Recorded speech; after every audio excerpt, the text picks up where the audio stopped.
By election ವಿಚಾರಕ್ಕೆ ಸಾಕಷ್ಟು ಸುದ್ದಿಯಾಗಿದ್ದ ದಾವಣಗೆರೆ ದಕ್ಷಿಣ ಕ್ಷೇತ್ರದಲ್ಲಿ ಕೊನೆಗೂ ಕಾಂಗ್ರೆಸ್ ಗೆದ್ದಿದೆ. ಶಾಮನೂರು ಶಿವಶಂಕರಪ್ಪ ನಿಧನದ ಬಳಿಕ ಅವರ ಮೊಮ್ಮಗ ಸಮರ್ಥ್ಗೆ ಟಿಕೆಟ್ ಕೊಟ್ಟಿದ್ದಕ್ಕೆ ಮುಸ್ಲಿಮರು ರೊಚ್ಚಿಗೆದ್ದಿದ್ರು. ಈ ಕ್ಷೇತ್ರದಲ್ಲಿ ಮುಸ್ಲಿಂ ಮತಗಳು ಹೆಚ್ಚಿದ್ದು ನಮಗೆ ಟಿಕೆಟ್ ಕೊಡಬೇಕೆಂದು ಪಟ್ಟು ಹಿಡಿದಿದ್ರು. ಕೊನೆಗೆ ಅದು ಸಮರ್ಥ ಪಾಲಾಯಿತು. ಆದರೆ ಮುಸ್ಲಿಮರು ಮಾತ್ರ ಬಂಡಾಯ ಎದ್ರು. ಚುನಾವಣೆ ಬಳಿಕ ಕೆಲ ಮುಸ್ಲಿಮರನ್ನು ಅಮಾನತು ಕೂಡ ಮಾಡ್ತು ಕಾಂಗ್ರೆಸ್ ಸರ್ಕಾರ. ಜಮೀರ್ಗೂ ಕೂಡ ಸಂಕಷ್ಟ ಕಾದಿತ್ತು. ಯಾಕಂದ್ರೆ ಅವರು ಎಸ್ಟಿಪೈ ಅಭ್ಯರ್ಥಿ ಅಫ್ಸರ್ ಕೂಡ್ಲಿಪೇಟೆಗೆ ಬೆಂಬಲ ಕೊಟ್ಟಿದ್ದಾರೆ ಅಂತ. ಈಗ ಚುನಾವಣೆ ರಿಸಲ್ಟ್ ಬಂದಿದೆ. ಶಾಮನೂರು ಮೊಮ್ಮಗ ಗೆದ್ದಿದ್ದಾರೆ. ಬಿಜೆಪಿ ಅಭ್ಯರ್ಥಿ ಶ್ರೀನಿವಾಸ್ ದಾಸನಕರಿಯಪ್ಪ ವಿರುದ್ಧ ಕೆಲವೇ ಸಾವಿರ ಮತಗಳ ಅಂತರದಿಂದ ಗೆದ್ದಿದ್ದಾರೆ. ಆದ್ರೆ ಎಸ್ಟಿಪೈ ಅಭ್ಯರ್ಥಿ ಅಫ್ಸರ್ ಕೂಡ್ಲಿಪೇಟೆಗೆ ಬರೋಬ್ಬರಿ 20,000 ಮತಗಳು ಬಿದ್ದಿವೆ. ಇದೇ ಕಾಂಗ್ರೆಸ್ನ ಮುಸ್ಲಿಂ ವೋಟ್ ಬ್ಯಾಂಕ್ ಒಡೆಯಲು ಕಾರಣವಾಗಿದೆ. ಈಗ ಸೋತಿರೋ ಅಫ್ಸರ್ ಕೂಡ್ಲಿಪೇಟೆ ಕಾಂಗ್ರೆಸ್ ಹಾಗೂ ಶಾಮನೂರು ಕುಟುಂಬದ ಮೇಲೆ ರೊಚ್ಚಿಗೆದ್ದಿದ್ದಾರೆ.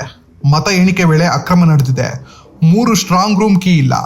ದೂರು ಕೊಟ್ರೆ ಸರ್ಕಾರಿ ಅಧಿಕಾರಿಗಳು ಅವರ ಕುಟುಂಬದ ಪರ ಕೆಲಸ ಮಾಡ್ತಿದ್ದಾರೆ ಅಂತ ಆರೋಪಿಸಿದ್ದು ಅಲ್ಲದೆ ಮುಂದಿನ ಚುನಾವಣೆಗೆ ಬನ್ನಿ ಅಂತ ಸವಾಲ್ ಹಾಕಿದ್ದಾರೆ.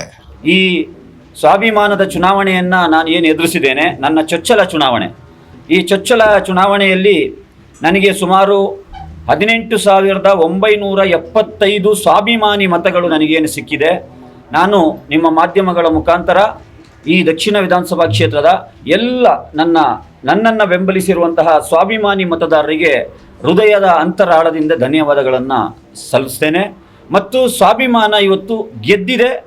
ಕೇವಲ ದಕ್ಷಿಣ ವಿಧಾನಸಭಾ ಕ್ಷೇತ್ರದ ಸ್ವಾಭಿಮಾನ ಮಾತ್ರ ಅಲ್ಲ, ನನಗಾಗಿ ಪ್ರಾರ್ಥನೆ ಮಾಡಿದ, ನನಗಾಗಿ ಕ್ರೌಡ್ ಫಂಡಿಂಗ್ನಲ್ಲಿ 9.5 ಲಕ್ಷ ರೂಪಾಯಿ ಹಣದ ಸಹಾಯವನ್ನು ಮಾಡಿದ ರಾಜ್ಯದ ಮತ್ತು ದೇಶದ ಮೂಲೆ ಮೂಲೆಯಲ್ಲಿರುವಂತಹ ಸ್ವಾಭಿಮಾನಿ ಜನರಿಗೂ ಕೂಡ ನಾನು ಧನ್ಯವಾದಗಳನ್ನು ಅರ್ಪಿಸ್ತಾ ಇದ್ದೇನೆ. ಎರಡನೇದಾಗಿ, ಈ ಚುನಾವಣೆಯಲ್ಲಿ ಕೆಲವೊಂದು ಅಂಶಗಳನ್ನು ನಾನು ಏನು ಕಂಡುಕೊಂಡಿದ್ದೇನೆ ಅದನ್ನು ನಿಮ್ಮ ಮಾಧ್ಯಮದ ಮುಖಾಂತರ ಜಿಲ್ಲೆಯ ಮತ್ತು ರಾಜ್ಯದ ಜನರಿಗೆ ತಿಳಿಯಪಡಿಸಲಿಕ್ಕೆ ಬಯಸ್ತಾ ಇದ್ದೇನೆ. ಮೊಟ್ಟ ಮೊದಲನೇದಾಗಿ, ಟ್ರೆಡಿಷ್ನಲ್ ಆಗಿ ಸಾಂಪ್ರದಾಯಿಕವಾಗಿ ಇದುವರೆಗೆ ಈ ತಳ ಸಮುದಾಯಗಳ ಅಲ್ಪಸಂಖ್ಯಾತರು, ದಲಿತರು ಮತ್ತು ಹಿಂದುಳಿದ ವರ್ಗದವರ ಮತವನ್ನು ಏನು ಟೇಕನ್ ಫಾರ್ ಗ್ರಾಂಟೆಡ್ ಅಂಥೇಳಿ ಈ ಸೋಕಾಲ್ಡ್ ಜಾತ್ಯತೀತ ಪಕ್ಷಗಳು ಪಡ್ಕೊಳ್ತಾ ಬರ್ತಾ ಇದ್ವು, ಅದಕ್ಕೆ ಇವತ್ತು ಒಂದು ಇತಿಶ್ರೀಯನ್ನು ಈ ಚುನಾವಣೆ ಹಾಡಿದೆ. ಒಂದು ಫುಲ್ ಸ್ಟಾಪನ್ನು ಇಟ್ಟಿದೆ, ಒಂದು ಬ್ರೇಕ್ ಬಿದ್ದಿದೆ ಅಂತ ಹೇಳಿ ನಾನು ಬಣ್ಣಿಸ್ಲಿಕ್ಕೆ ಬಯಸ್ತಾ ಇದ್ದೇನೆ. ಕಾರಣ, ರೀಸನ್ ಏನಪ್ಪ ಅಂತ ಹೇಳಿದ್ರೆ, ಒಂದು ಕುಟುಂಬದ ಸುಮಾರು 35 ವರ್ಷದ ಪಾರುಪತ್ಯ, ಒಂದೇ ಕುಟುಂಬದಿಂದ ಮಿನಿಸ್ಟರ್, ಪಾರ್ಲಿಮೆಂಟೇರಿಯನ್, MLA ಮತ್ತು ಎಲ್ಲ ಅಧಿಕಾರದ ಏನು ಇದನ್ನು ಸುಖ ಭೋಗಗಳನ್ನು ಅನುಭೋಗಿಸಿಕೊಂಡು ಬಂದಂತಹ ಚುನಾವಣೆಯಲ್ಲಿ, ಒಂದು ಉಪಚುನಾವಣೆಯಲ್ಲಿ ಈ ಬಾರಿ ಪ್ರತಿ ವಾರ್ಡಿಗೆ ಓರ್ವ ಮಿನಿಸ್ಟರನ್ನು ಇನ್ಚಾರ್ಜ್ ಮಾಡಿಕೊಂಡು, ಮಿನಿಸ್ಟ್ರುಗಳು ಖಾಲಿಯಾದಾಗ ನಿಗಮ ಮಂಡಳಿಗಳ ಅಧ್ಯಕ್ಷರನ್ನು ಕರೆಸ್ಕೊಂಡು ಒಂದೊಂದು ಬೂತ್ ಲೆವೆಲ್ಗೂ ಕೂಡ ಇನ್ಚಾರ್ಜನ್ನು ಕೊಟ್ಟು ಹಣಬಲ ಮತ್ತು ಅಧಿಕಾರದ ಬಲ, ಅಧಿಕಾರವನ್ನು ದುರ್ಬಳಕೆ ಕೂಡ ಮಾಡಿಕೊಂಡು ಈ ಚುನಾವಣೆಯನ್ನು ಏನು ಕಾಂಗ್ರೆಸ್ ಪಕ್ಷ ಗೆದ್ದಿದೆ, ಇದು ನಿಜವಾದ ಗೆಲುವಲ್ಲ ಎಂಬುದಕ್ಕೆ ಈ ಚುನಾವಣಾ ಫಲಿತಾಂಶದ ವಿನ್ನಿಂಗ್ ಮಾರ್ಜಿನನ್ನು ನೋಡಿದ್ರೆ ನಿಮಗೆ ಅರ್ಥ ಆಗ್ತದೆ. ಇದಕ್ಕಿಂತ ಮುಂಚೆ ಗೆದ್ದು ಬರ್ತಾ ಇದ್ದಂಥ ಮಾರ್ಜಿನ್ ಮತ್ತು ಈ ಉಪಚುನಾವಣೆಯಲ್ಲಿ ಇವರು ಪಡ್ಕೊಂಡಿರುವಂಥ ಮಾರ್ಜಿನನ್ನು ಅವಲೋಕನ ಮಾಡಿದರೆ, ಒಂದು ಪೊಲಿಟಿಕಲ್ ಅನಾಲಿಸಿಸ್ಟ್ ಆಗಿ, ಒಂದು ಪೊಲಿಟಿಕಲ್ ಸೈಂಟಿಸ್ಟ್ ಆಗಿ ಹಲವಾರು ಜನರು ತಮ್ಮ ಅಭಿಪ್ರಾಯಗಳನ್ನು ಈಗಾಗಲೇ ಮಾಧ್ಯಮಗಳ ಮುಖಾಂತರ, ಆರ್ಟಿಕಲ್ಗಳ ಮುಖಾಂತರ, ಯೂಟ್ಯೂಬ್ಗಳ ಮುಖಾಂತರ ವಿಶ್ಲೇಷಣೆಯನ್ನು ಮಾಡ್ತಾ ಇದ್ದಾರೆ. ಇದು ಸ್ಪಷ್ಟ ನಿರ್ದೇಶನ, ದಾವಣಗೆರೆ ದಕ್ಷಿಣ ವಿಧಾನಸಭಾ ಕ್ಷೇತ್ರದಲ್ಲಿ ಜನರು ಒಂದು ಬದಲಾವಣೆಯನ್ನು ಬಯಸಿದ್ರು ಎಂಬುದು ಸ್ಪಷ್ಟವಾದ ಸಂದೇಶ ರವಾನೆಯಾಗಿದೆ. ಮೂರನೇ ವಿಚಾರ, ಈ ಚುನಾವಣೆಯಲ್ಲಿ ನಾನು ಕಂಡುಕೊಂಡಂತಹ ವಿಚಾರಗಳಲ್ಲಿ ಪ್ರಮುಖವಾದ ವಿಚಾರ, ಇಲ್ಲಿರುವಂತಹ ಜಿಲ್ಲಾ ಆಡಳಿತದ ಕೆಲವು ಅಧಿಕಾರಿಗಳು ಆಡಳಿತ ಪಕ್ಷದ ಮತ್ತು ಇಲ್ಲಿಯ ಜಿಲ್ಲಾ ಉಸ್ತುವಾರಿ ಮಂತ್ರಿಯ ಕೈಗೊಂಬೆಯಾಗಿ ಕೆಲಸ ಮಾಡಿದ್ದಾರೆ. ಅದಕ್ಕೆ ಒಂದೇ ಒಂದು ಎಕ್ಸಾಂಪಲ್ ಹೇಳ್ತೇನೆ, 100 ಎಕ್ಸಾಂಪಲ್ ಇವೆ.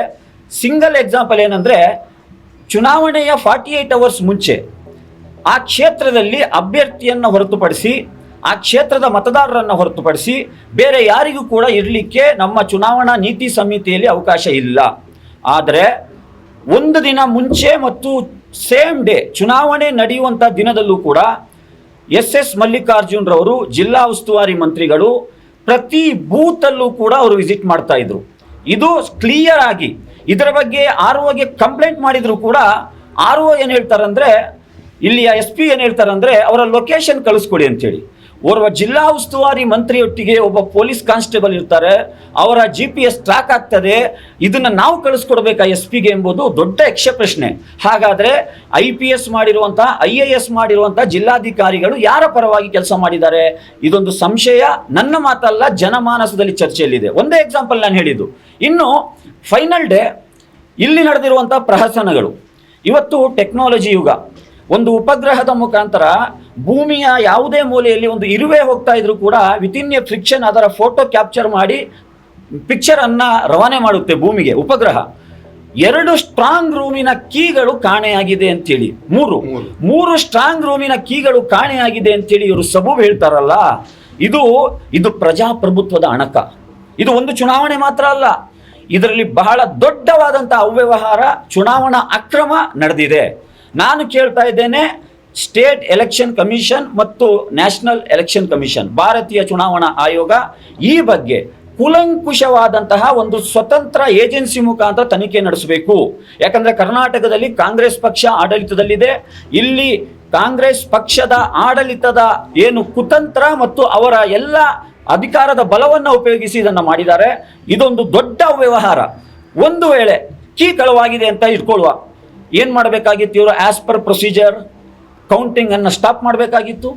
ಆ ಕೀಯನ್ನು ಯಾರು ಕಳೆದಿದ್ದಾರೆ ಅವರ ಮೇಲೆ ಆಕ್ಷನ್ ತಗೊಳ್ಬೇಕಾಗಿತ್ತು.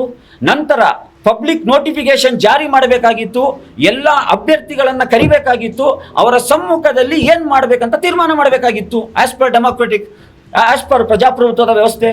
ಅದು ಯಾವುದನ್ನು ಮಾಡದಲೇ ಲಾಕ್ ಅನ್ನು ಹೊಡೆಯುವಂತ ಅಧಿಕಾರ ಯಾರು ಕೊಟ್ಟರು ಇವರಿಗೆ? ಇದೊಂದು ಯಕ್ಷ ಪ್ರಶ್ನೆ. ಓಕೆ, ಲಾಕ್ ಹೊಡೆದ್ರು, ಓಪನ್ ಆಯಿತು. ವಿಶೇಷವಾಗಿ ಭಾಷಾನಗರ್ ಮತ್ತು ಆಜಾದ್ ನಗರ್ ಅಲ್ಲಿರುವಂತಹ 2-3 EVMಗಳು ಅದು ಟೆಕ್ನಿಕಲ್ ಇಶ್ಯೂ ಅಂತೇಳಿ ಪೆಂಡಿಂಗ್ ಬಿಫೋರ್ RO ಅಂತ ಇರ್ತಾರೆ. ನಾನಲ್ಲಿದ್ದೆ, ಖುದ್ದು ನಾನು ಇದ್ದೆ.